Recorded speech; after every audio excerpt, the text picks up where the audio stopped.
In this video, I'll show you how to use real-time preview in Base44. Once you were on your Base44 account, the first step is to head over to the navigation panel on the left-hand side.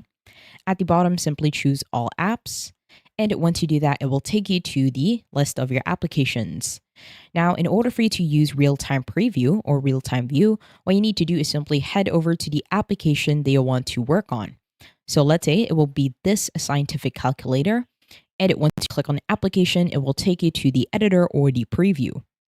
Now, there are two ways in order for you to have a real-time preview. The first way is at the top in the right corner. If you click on the three dots for more actions, at the bottom, you can act as a user. Now, once you act as a user, as you can see here, you are acting as a user. It does have a blue background, but this is what your application would look like within the user.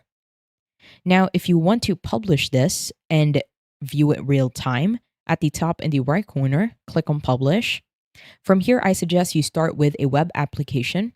In here, you can change the URL. If you want to change the domain, then you have to pay for it.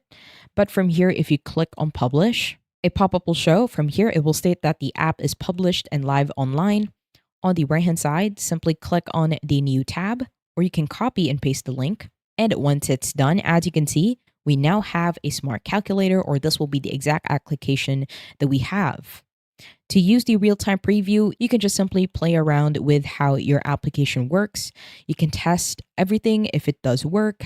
As you can see here, it does an error since I did not add a value to cosine. Let's say I will add a value to sine, it will still be an error. You can also change to degree or rad. In here, it will show the history. We can reset.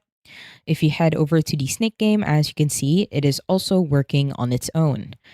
Now, if you want to preview this with the mobile application, you do need to upgrade a plan for it.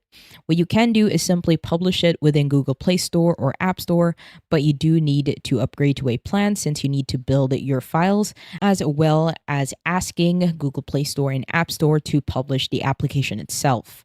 I hope you found this tutorial helpful. Please let me know if you have any other questions in the comment section below, and I will try my best to help you out.